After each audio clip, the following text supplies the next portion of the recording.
오늘은 하늘의 평강으로 살아가는 인생 이란 제목으로 함께 말씀 나누려고 합니다. 하나님은 우리 인간을 영적인 존재로 창조했습니다. 이 말은 곧 우리 사람은 세상의 것으로는 결코 만족할 수 없다라는 그러한 뜻입니다. 아무리 세상에서 성공하고 또 풍요를 누려도 그것으로는 마음의 공허함을 채울 수 없습니다. 우리 인간은 마음의 영혼의 만족함이 있을 때 비로소 참된 행복을 누리게 됩니다. 오늘날 많은 사람들이 행복을 소유에서 찾으려고 합니다.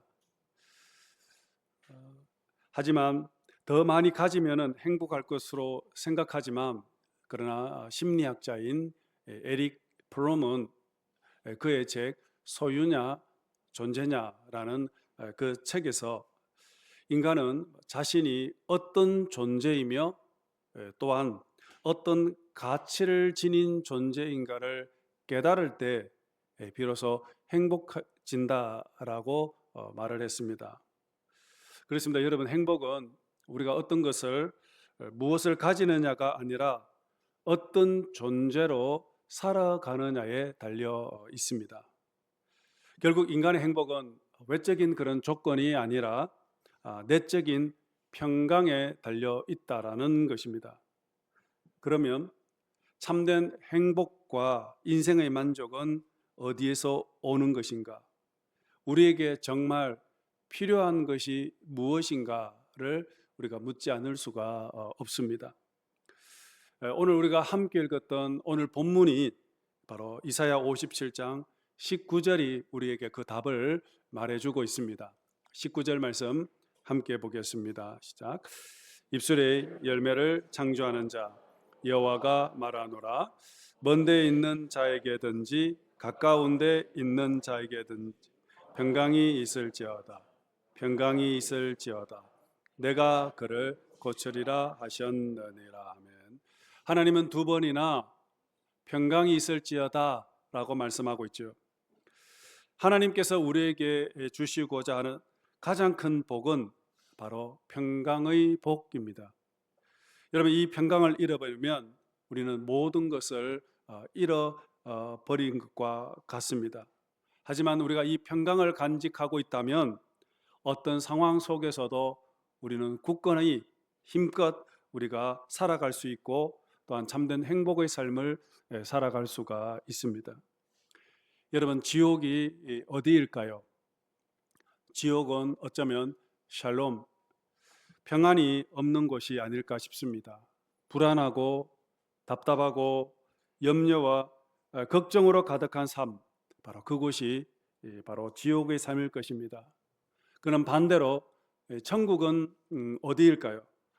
천국은 고통이 사라진 곳이 아니라 바로 하나님의 평강이 충만한 곳입니다. 그곳에는 두려움도 없고 또한 기쁨이 넘치고 감사와 소망의 빛으로 충만한 곳이 바로 천국입니다. 그 평강의 세계가 바로 하나님의 나라, 우리 마음에 임하는 천국인 것입니다. 저는 언젠가 성경을 읽다가 이 구원이라는 단어가 어디에 가장 많이 나올까 궁금하여 그래서 성경 검색 프로그램을 이용하여 찾아보다가 한 가지 재미있는 사실을 발견했습니다. 구약 성경에서 이 구원이라는 단어가 가장 많이 나오는 곳이 바로 시편이었습니다. 특별히 시편을 기록한 이 다윗은 수없이 하나님께 자신을 구원해 달라고 그렇게 기도했습니다. 나를 악인의 손에서 구원하여 주십시오. 대적의 칼과 창에서 사망의 음침한 골짜기에서 나를 구원해 주십시오라고 그렇게 기도를 했습니다. 이렇게 다윗이 기록한 그 시편을 보면 그 시편에는 구원의 노래로 가득하다라는 것을 발견할 수가 있습니다. 근데 여러분 여기에서 다윗이 사용했던 이 단어, 이 구원이라는 이 히브리어는 바로 예슈아로 기록하고 있습니다. 이 예슈아, 이 단어는 바로 구원 그리고 해방과 같은 의미입니다. 같은 뜻인데 바로 메시아 되시는 예수님의 이름과 예수와 같은 이름의 똑같은 뿌리를 지금 가지고 있습니다. 다시 정리하면 오늘 이 시편에 나오는 모든 이 구원은 바로 장차 이 땅에 오실 예수 그리스도를 향하고 있다라는 것입니다. 그리고 또 이 시편 다음으로 구원이라는 단어가 많이 나오는 곳이 어딘가 살펴보니 바로 이사야서였던 것입니다. 근데 저는 이제 이사야서를 우리가 주일마다 지금 묵상하고 있는데요. 이 이사야서에서 또 재밌는 사실을 하나 발견했습니다. 바로 그것은 이사야서에는 이 구원이라는 단어와 함께 이 평강이라는 샬롬이라는 단어가 아주 많이 등장한다라는 것입니다. 이사야서 66장 전체를 관통하는 한 가지 주제를 꼽으라면 바로 구원과 평강이라는 것입니다. 그래서 이사야서를 가리켜서 바로 구원의 책이자 평강의 책이라고 부를 수가 있습니다. 여러분, 이 구원 그리고 이 평강, 이것은 결코 분리될 수 없는 그러한 단어입니다. 다시 말하면 구원은 곧 평강이고 평강은 곧 구원의 열매라는 것입니다. 여러분 이사야서에서 살펴보면 이사야서는 앞으로 장차 이 구원자 메시아가 오실 텐데 그 메시아는 바로 평강의 왕으로 오신다라고 그렇게 예언을 했습니다. 이사야 9장 6절 말씀 함께 보도록 하겠습니다. 시작. 이에 한 아기가 우리에게 낳고 한 아들을 우리에게 주신 바 되었는데 그의 이름은 기묘자라 모사라 전능하신 하나님이라 영존하시는 아버지라 평강의 왕이라 할 것임이라. 아멘. 여러분 이사야는 예수 그리스도는 이 땅에 평강의 왕으로 오신다라고 그렇게 예언을 했습니다. 그분은 우리에게 세상이 줄 수 없는 하늘 평강을 가지고 이 땅에 오신다라고 말씀을 하셨던 것입니다. 그리고 신약의 사도 바울도 역시 예수 그리스도를 가리켜서 평강의 주님이라고 그렇게 말씀했습니다. 데살로니가 후서 3장 16절에 평강의 주께서 친히 때마다 일마다 너에게 평강을 주시고 주께서 너희 모든 사람과 함께 하기를 원하노라고 했습니다. 여러분 오늘 저와 여러분들은 모두 다 구원받은 하나님의 백성들 아닙니까? 그러면 우리가 이 구원을 받았다라는 것이 무엇을 의미하는 겁니까?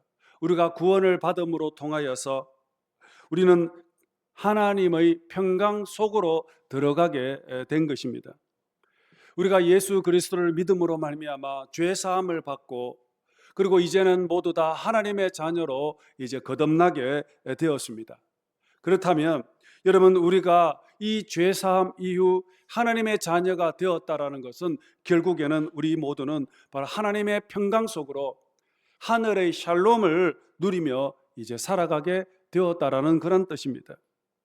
그래서 구원받은 하나님의 백성들 그들은 모두 다 주님 안에서 날마다 천국의 그 기쁨을 누리며 살아갈 수가 있게 됩니다. 이것이 바로 구원받은 사람들의 축복이라 할 수가 있습니다. 여러분 하나님께서 우리를 계속해서 초청하시는 이유가 바로 여기에 있습니다. 그래서 예수님을 믿는 사람들, 예수 그리스도 안에 살아가는 사람들은 어떤 상황과 환경 속에서도 평강을 잃어버리지 않게 됩니다. 그 사람의 마음 속에는 늘 하늘 평강을 가지면서 하늘의 위로와 그리고 안식과 늘 감사로 충만한 삶을 살아가게 되는 겁니다. 이것이 바로 구원받은 자의 삶이라 할 수가 있습니다. 여러분, 평강은 바로 하늘의 복이며 하나님이 주시는 선물입니다. 샬롬은 바로 하나님과 깊은 영적 교제 속에서 누릴 수 있는 최고의 복이라고 할 수가 있습니다. 세상이 주는 평강은 잠시이지만 하나님의 평강은 영원합니다. 근데 참 안타깝게도 오늘날 이 세상을 살펴보면 많은 사람들이 마음의 평강을 잃어버리고 살아가는 분들이 많습니다. 겉으로 보면은 참으로 아무런 문제가 없는 것처럼 보이지만 속을 들여다보면은, 그 마음속에 들여다보면 불안과 초조함과 답답함 속에서 살아가는 사람들이 너무나도 많습니다. 우리 주보 안쪽에 보면 마음의 고통이라는 그런 글을 제가 소개했습니다. 오늘날 너무나도 많은 사람들이 마음의 아픔과 고통 속에서 살아가고 있다라는 것입니다. 그런데 여러분, 그들의 불안은 먹을 것이 없어서 잠잘 곳이 없기 때문이 아니라는 겁니다.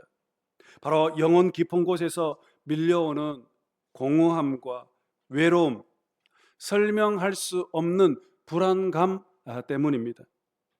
밤마다 잠을 이루지 못하고 마음은 늘 조급함과 두려움 속에서 지금 살아가고 있습니다. 왜 그렇습니까? 바로 샬롬을 잃어버렸기 때문입니다. 예전에 한번 여러분들께도 한번 소개해 드린 적이 있었는데, 저는 하와이에 살고 있는 어느 사업가 집사님을 알고 있습니다. 그분은 하와이 와이키키 해변이 내려다 보이는 정말 대저택에 살고 있습니다. 그분의 집 정원에 서면은 태평양 바다가 한눈에 들여다 보이고 저 멀리 와이키키 해변이 보이고 저녁이면 노을이 지는 그 아름다운 정말 꿈의 궁전 같은 집에 그분은 살고 있습니다. 그분은 참으로 조금도 부족함이 없는 그런 풍족한 삶을 살아가고 있습니다. 하지만 그분은 늘 두려움 속에 살아가고 있습니다. 밤에 잠을 이룰 수 없어서 수면제를 먹어야만 밤에 잠을 청할 수가 있습니다. 설명할 수 없는 그런 두려움과 걱정이 계속해서 밀려옵니다. 그래서 집에 들어가 보면 집안의 곳곳에 CCTV로 설치가 되어 있습니다. 문마다 견고한 자물쇠로 잠겨져 있습니다. 하지만 그녀의 마음에는 두려움이 계속 스며들고 있습니다. 아무리 세상에 견고한 그런 안전장치로 집 곳곳에 도배를 해놓아도 마음의 문을 열고 들어오는 두려움은 막을 수가 없었던 것이었습니다. 여러분, 이렇게 두려움은 바로 평강을 빼앗아가 버리는 강력한 영적 세력입니다. 두려움이 우리의 마음을 지배하는 그 순간에 우리의 삶은 완전히 무너지게 됩니다. 기쁨도 사라지고 감사가 메말라 버리게 됩니다. 우리가 살고 있는 이 대만 땅에도 보니 우상과 미신을 섬기는 사람들이 많죠. 대만 사람들이 이렇게 많은 우상을 섬기는 이유는 바로 두려움 때문이라는 이야기를 들어본 적이 있습니다. 많은 대만 분들이 귀신에 대한 그러한 두려움이 있기 때문에 우상을 그렇게 섬긴다라는 겁니다. 어떤 사람은 자신의 귀에 계속해서 죽어라, 너는 죽어야 한다라는 그런 환청이 계속해서 들려온다고 합니다. 그래서 그 사람은 계속 자살 충동을 그렇게 느낀다라고 합니다. 여러분, 이것은 모두 다 귀신이 들려주는 소리입니다. 그러나 여러분, 오늘 우리 주님은 뭐라고 말씀합니까? 너희에게 평강이 있을지어다 말씀하고 있습니다. 저는 이사야서를 읽다가 또 하나 중요한 사실을 발견했는데, 이 이사야서에는 구원과 이 평강과 함께 두려워하지 말라라는 말씀이 자주 등장한다는 것입니다. 특히 이사야 40장에서부터 마지막 66장까지 보면 이 말씀이 계속해서 반복적으로 선포되는 것을 볼 수 있습니다. 근데 하나님은 그냥 단순히 두려워하지 말라 라고 말씀하시지 않고 두려워하지 말라는 말씀과 함께 그 뒤에 약속의 말씀이 계속 따라온다라는 것입니다. 내가 너와 함께하리라. 내가 너를 붙잡아 주리라. 내가 너를 도와주리라 말씀하고 있습니다. 이사야 41장 10절 말씀 보도록 하겠습니다. 시작. 두려워하지 말라. 내가 너와 함께함이라. 놀라지 말라. 나는 내 하나님이 됨이라. 내가 너를 굳세게 하리라. 참으로 너를 도와주리라. 참으로 나의 의로운 오른손으로 너를 붙들리라. 여러분, 우리가 이 땅을 살아가다 보면 많은 것들이 필요하지 않습니까? 돈도 필요하고, 때로는 건강도 필요하고, 또 어떤 사람들은 명예도 필요하고, 성공도 필요하고, 또 권력도 또 필요하기도 하고, 우리가 살아가는 데 있어서 이 모든 것들은 다 필요한 것들입니다. 하지만 여러분, 이것보다도 더 중요한 것이 있습니다. 바로 그것은 믿음입니다. 여러분, 우리가 믿음이 있을 때 비로소 이러한 모든 두려움을 우리는 이길 수가 있습니다. 믿음이 있을 때 염려가 사라지고 그리고 평안을 누릴 수가 있습니다. 믿음이 있을 때 하나님이 나와 함께 하신다라는 그 믿음과 확신이 있을 때 우리의 삶은 결코 흔들리지 않는다라는 것입니다. 심리학자 스캇 팩이라는 정신분석 심리학자가 썼는 책 아직도 가야 할 길이라는 아주 고전이 있습니다. 이 책에서 그는 뭐라고 얘기했느냐면 인생은 문제와 고통에 직면하는 것이다 라고 했습니다. 이 말은 뭐냐? 문제 없는 인생은 없고 겉으로 보기에는 평안해 보여도 그 사람의 내면 속에 들여다보면은 언제나 해결되지 않는 고통과 상처가 존재하는데 이러한 평범한 진리를 이해하고 받아들이게 될 때 그때 삶은 더 이상 고해가 아니다라고 했습니다. 다시 말하면 우리의 인생은 고통의 연속이다라는 것, 이거는 대진리다라는 것입니다. 하지만 그 고통을 두려워하지 말고 믿음으로 받아들이라는 그런 뜻입니다. 그래서 스캇 팩 박사는 계속해서 말합니다. 현명한 사람은 문제를 두려워하지 않는다. 오히려 문제를 환영하며 그 문제 속에서 자신이 성장하는 것을 기뻐한다라고 했습니다. 여러분, 우리 믿음의 사람도 마찬가지입니다. 믿음의 사람도 결국에는 문제를 피하지 않습니다. 오히려 우리는 그 문제 속에서 하나님을 만나게 되고 또한 그 문제를 통해서 또 하나님이 역사하심을 우리가 경험하게 됩니다. 하나님은 문제를 사라지게 하는 것이 아니라 그것을 이겨내고 극복하고 뛰어넘을 수 있는 힘과 능력을 우리에게 주신다는 것입니다. 그래서 우리의 인생에 어떤 어려움이 닥친다 할지라도 우리는 결코 실망하거나 좌절하지 않고 믿음으로 우리는 그것을 맞서야 한다는 것입니다. 바로 우리가 이 믿음이 있을 때 결코 두려워하지 않게 됩니다. 그리고 우리는 그 믿음을 통해서 하나님이 주시는 그 평강을 가지게 되고 샬롬이 내 삶을 다스리게 된다라는 것입니다. 그러면 여러분, 험하고 힘든 세상을 우리는 어떻게 이길 수 있겠습니까? 우리의 힘으로, 우리의 지혜로, 우리의 능력으로는 도무지 이 세상에 있는 많은 문제들을 풀어갈 수 없고 이겨갈 수가 없습니다.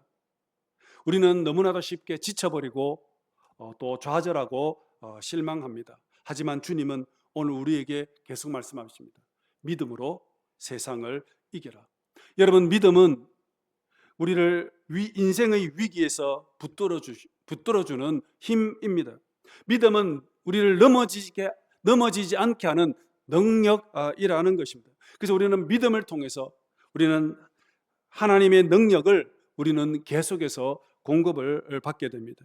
바로 요한일서 5장 4절이 그것을 말씀하고 있습니다. 요한일서 5장 4절 함께 봅니다. 시작.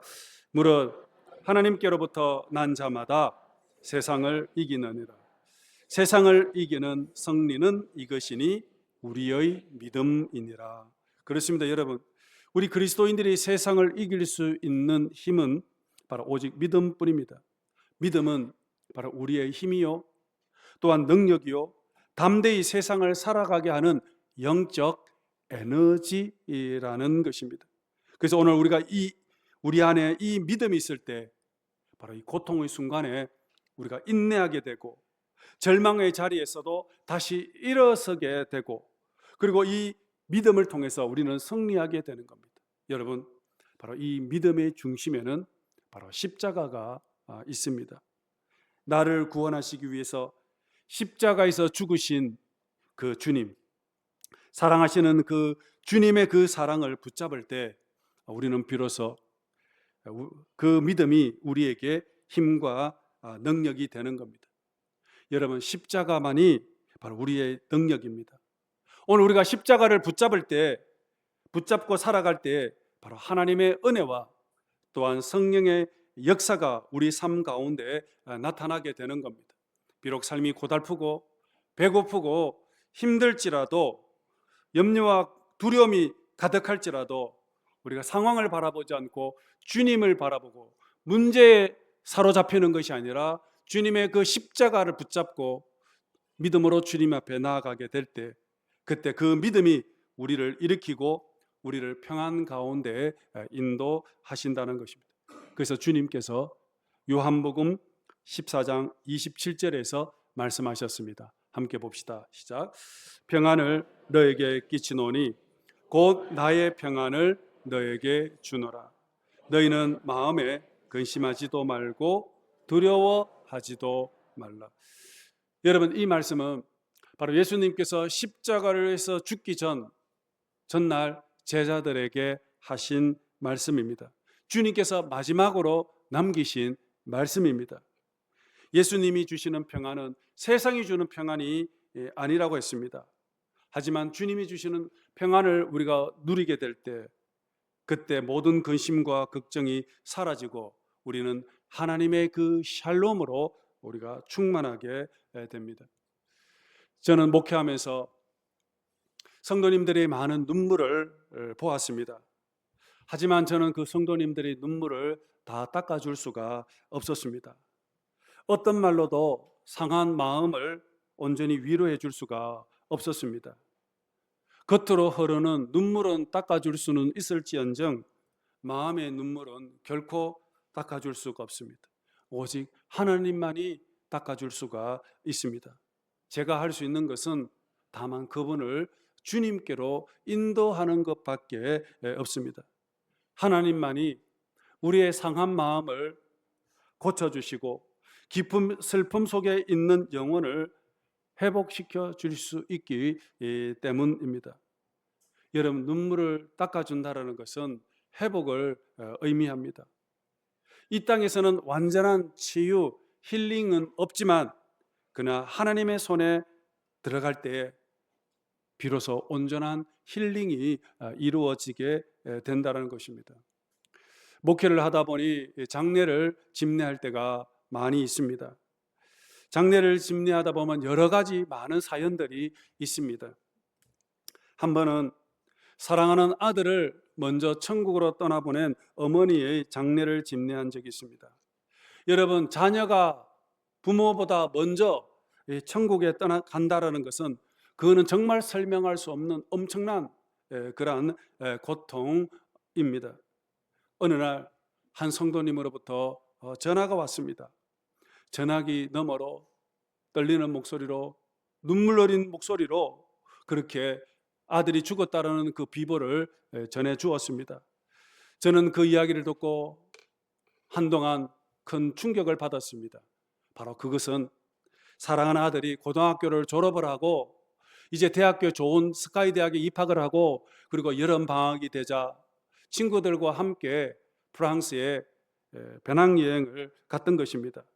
프랑스의 아비뇽 강가에서, 그 날씨가 너무나도 더워서 그 강가에서 다이빙을 하면서 수영을 하다가 그만 심장마비를 일으켜 익사를 하게 된 것입니다. 누구도 상상할 수 없었던 그 일이 그분에게 일어났던 것입니다. 아들을 잃어버렸다는 그 사실, 그 성도님은 정말 3일 장례 기간 동안에 피눈물을 흘리면서 통곡을 하는 것을 옆에서 지켜보았습니다. 누구도 그 분을 위로할 수가 없었던 것입니다. 그렇게 훌륭하게 잘 키웠던 아들이 작별 인사 없이 그렇게 떠나는 그 3일 동안의 그 장례 시간, 3일의 장례 시간 동안 눈이 퉁퉁 부을 만큼 그런 눈물의 시간이었습니다. 도저히 인간의 말로는 위로할 수 없는 시간이었습니다. 그런데 참 놀랍게도 하나님은 살아계시죠. 장례를 치르는 3일 동안 하나님께서 성도의 그 마음을 조금씩 어루만져 주기 시작을 했습니다. 피 눈물을 닦아 주시고 상한 마음을 어루만져 주시고 두려움과 절망 속에 있는 그분에게 평안을 심어주기 시작을 했던 것입니다. 그리고 모든 장례를 다 끝이 나고 그리고 며칠 지난 후에 다시 그 성도님 집에 방문했습니다. 그러자 그 성도님이 말씀합니다. 목사님, 아들이 불의의 사고로 일찍 세상을 떠났지만 그래도 천국에 들어가게 되어 다행입니다. 지금은 많이 보고 싶지만 하지만 아들이 천국으로 유학 갔다라고 생각을 하니 많이 위로가 됩니다. 저는 그 말을 듣는 순간에 하나님께서 우리 성도님의 이 마음을 고쳐주셨구나라는 그런 생각이 들었습니다. 여러분, 누가 그분의 마음을 회복시켜 주셨습니까? 바로 평강의 왕이신 우리 주님께서, 예수 그리스도께서 그분의 상처를 사매시고 영혼을 새롭게 하신 것 아니겠습니까? 오늘 본문 보십시오. 오늘 본문 이사야 57장 18절 19절 말씀에 이렇게 말씀합니다. 함께 보겠습니다. 시작. 내가 그의 길을 보았은즉 그를 고쳐줄 것이라. 그를 인도하며 그와 그를 슬퍼하는 자들에게 위로를 다시 얻게 하리라. 입술의 열매를 창조하는 자 여호와가 말하노라. 먼데 있는 자에게든지 가까운 데 있는 자에게든지 평강이 있을지어다. 평강이 있을지어다. 내가 그를 고치리라. 아멘. 사랑하는 성도 여러분, 이 세상은 끊임없이 우리에게 두려움을 심어주지만 주님은 오늘 우리에게 말씀합니다. 내가 그를 고치리라. 내가 슬퍼하는 자를 위로하리라. 내가 평강을 주리라. 내가 그를 고쳐주겠다 말씀합니다. 오늘 이 말씀을 굳게 붙잡을 수 있기를 바랍니다. 그때 하늘의 평강이 여러분들에게 임하기 시작할 것입니다. 믿음으로 주님을 바라보십시오.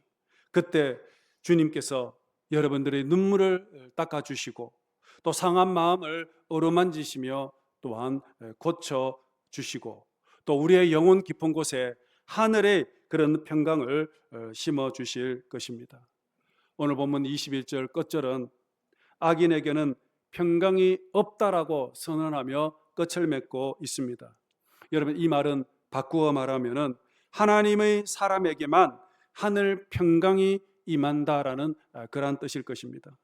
오늘 예배드리시는 저와 여러분들 모두 믿음으로 주님을 바라보면서 그래서 주님이 주시는 그 하늘 평강을 가지고 오늘도 힘껏 힘있게 믿음으로 살아가시는 저와 여러분들 모두 되시기를 주님 이름으로 축복합니다.